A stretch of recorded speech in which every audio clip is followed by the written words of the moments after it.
So, welcome to the GRM podcast. My name is Shawn Boatin.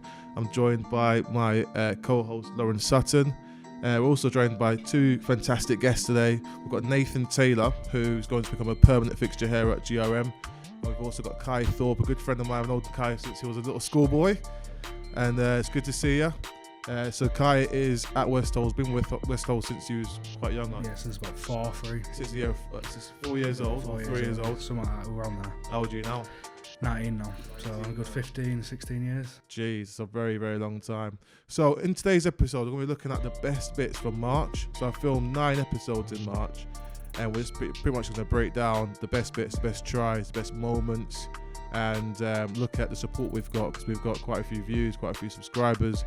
So it's just a look back at the best moments from March 2019. Before we go into that, we're going to look at Kai's achievements coming through Westall, because obviously Westall are a very well-known club in the area. Nathan's obviously refereed them a few times, so he can share some insight into Westall as a club.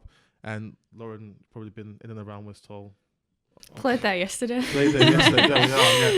But Kai, your year group in particular are quite successful, aren't they? Well, major achievement for Westall. We got to the National Cup final, but it was like an RFL, so it was like a special. It was like the school competition, so you had to compete in your region. Then you verse the best from like best from around certain areas in England. Then you come together. Then obviously we got to the final. In the semis, we versed Blackbrook Royals in the semi-final. Oh, yeah, Blackbrook are a really good team. We versed them somewhere in Bradford. It was a really good game actually. I think it was about 16-10. Really good game. Then 2 weeks later, went to the final against Wigan St Jude's, and that was a bit of controversy. We was losing at half time, I think 6-4. Then we come through and started winning 14-6. Then they come back, but they scored in like last second. Well, we say scored, but didn't get given because of the touch judge, and that was my main highlight for Westall, win that game. I got man of match as well that game. Super. So that was another personal highlight. We won the Yorkshire Cup in 2015 against Loch Lane. That was our first Yorkshire Cup win actually. That was always that for us. That's personally that's the greatest cup you could win. Yeah. I think anyway, because it's your own region, it's Yorkshire County, and it feels really good to win it. Who would you say is the best player you've ever played with? Because there's quite a few lads who've come through. I'll probably name a few. I probably at the half. I love playing with the halfbacks, Harry Whittles and John Richmond, because I think it was just so easy to like play under them, because they're really good, well structured. They got the calls right. You know where to go on the pitch. It was easy to play, and we scored a lot of tries, and we won a lot of games with them 2 at half. Then another good player I played with, Robbie Story, who's at Cass at the minute. Mm-hmm. He's doing so good at Cass at the minute. He's doing really good. What's because obviously you mentioned quite a few memories there in terms of like getting to finals. Did you end up playing at Wembley for one of these finals? Yeah, that was serious. We last year we could get to Wembley to play at Wembley. Was in the year 10 final. In the semis we versed a school from Wigan. That was another close game. I think we won 21-12, and then obviously the buzz off that, because the year before we got beaten in the semi against South Ordnance. We actually versed in the final in London. We get in the National Cup the year after. Yeah, so it's a bit of a local derby, National Cup in London. Everyone waited till that game, because everyone was looking forward to it. Yep. Lived up to hype. There was like a little scuffle in it. We scored in like the first set of the game, which was good. I got man of match that game as well. Super. But it was just playing them two teams. It was just class, because all the lads love them. It was like playing with your family. Yeah. So it was class. Ace. Nathan, obviously you've been in and around Westall quite a bit, obviously as a referee. How would you describe Westall as a club, like between the year groups? I think they're quite similar in playing style in the year groups. Yeah, well, Westall, it's especially this area. It's just well known that they're just a well-drilled club all around. Even down to when I've refereed like the little under-10s on a Thursday night, like they just play. You can tell that.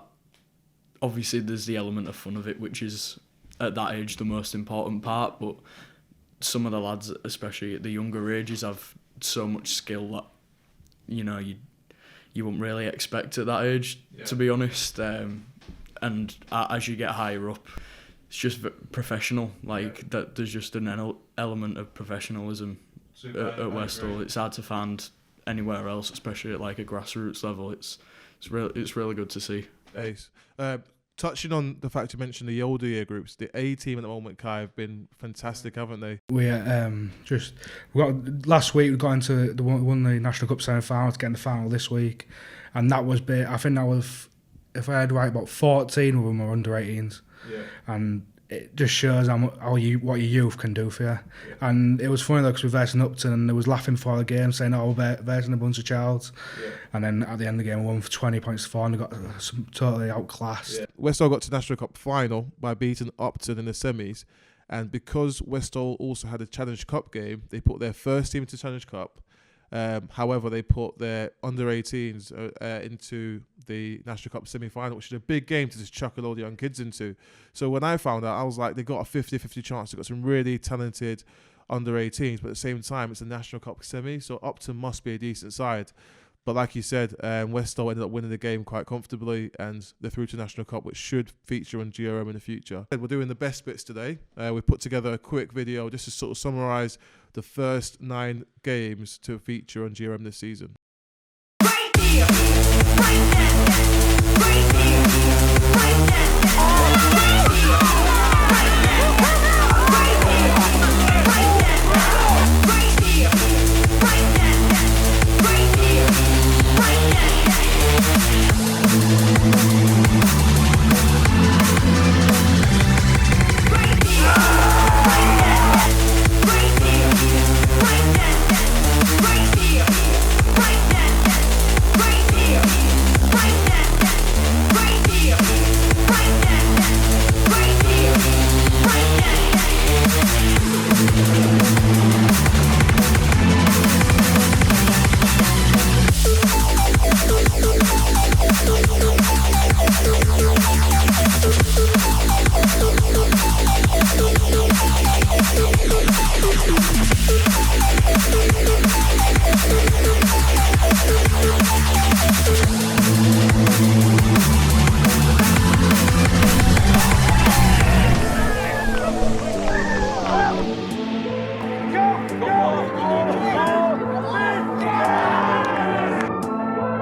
As you've just seen, it's been a really, really exciting season.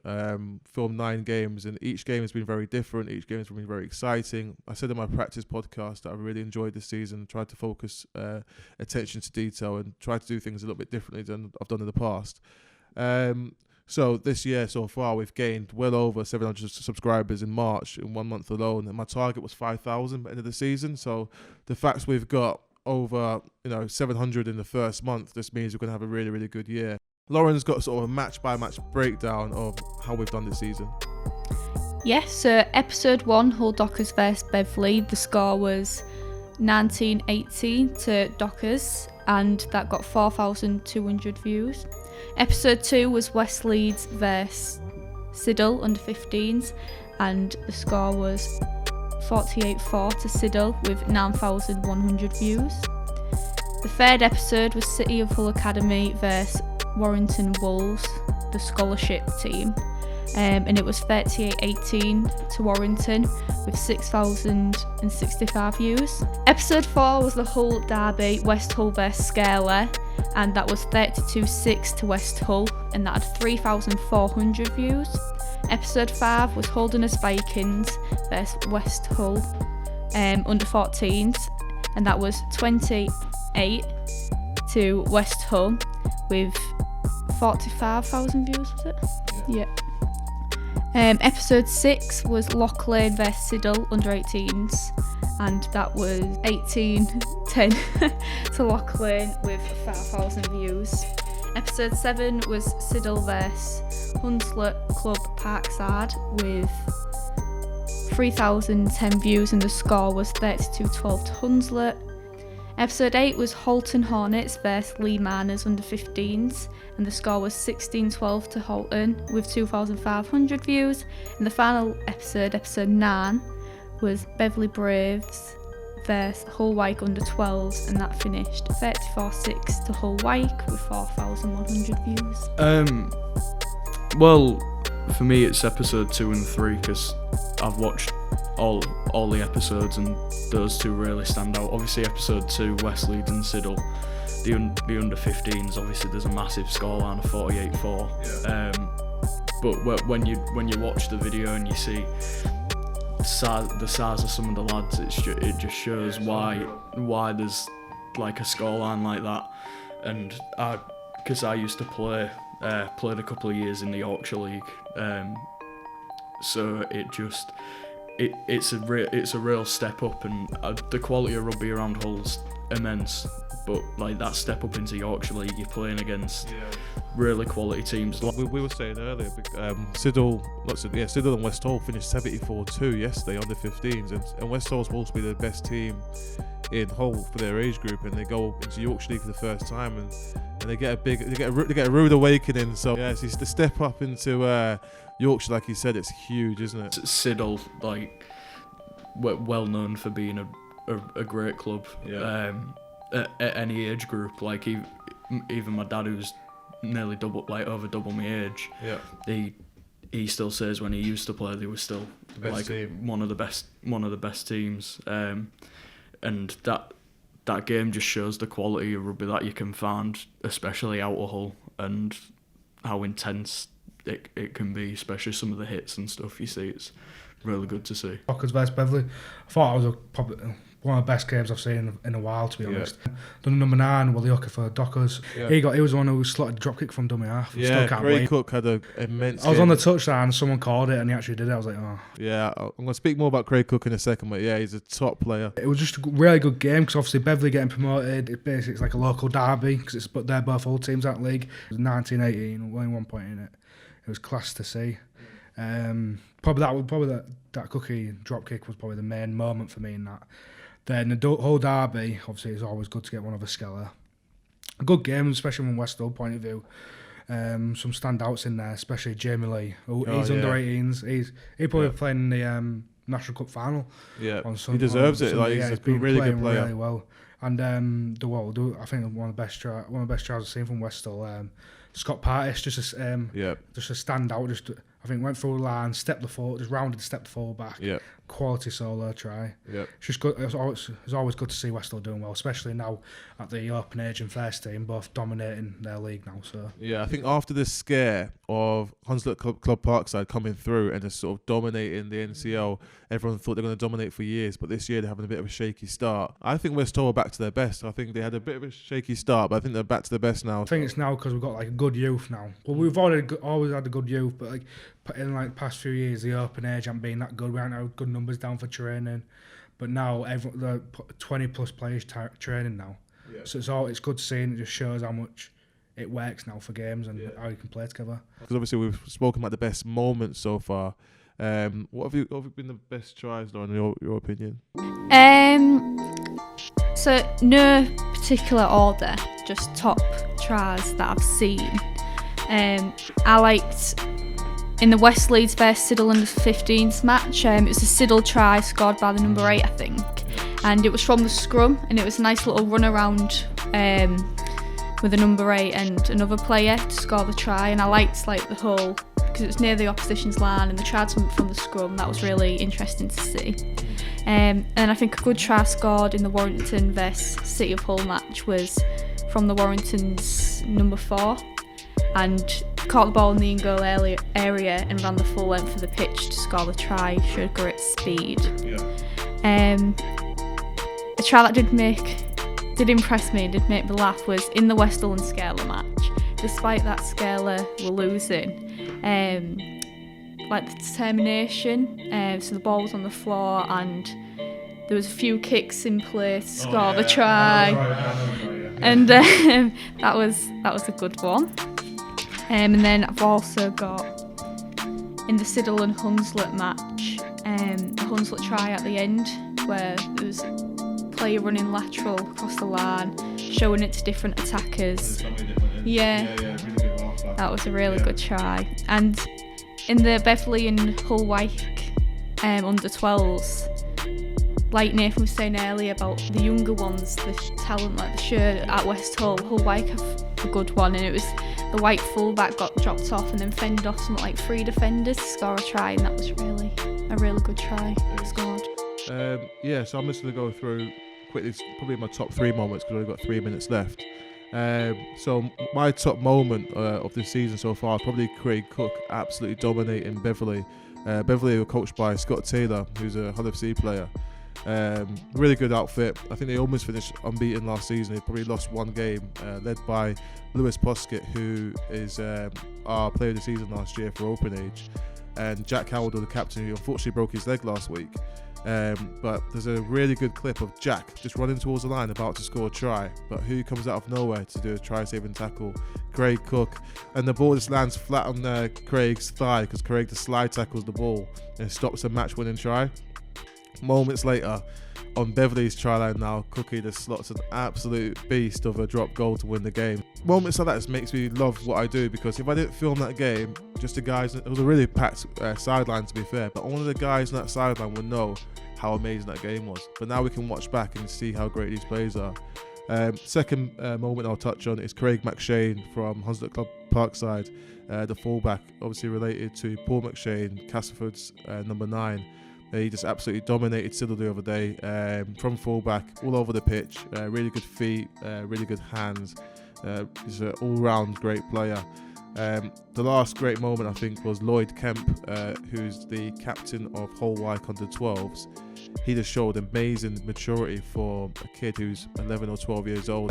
He's got great feet, great skills, really mature head for his age, and again, a game like that which shows great talent at a young age is what this platform is all about. My last question was going to be, what do you guys want to see more of from this platform? Start with you, Nathan.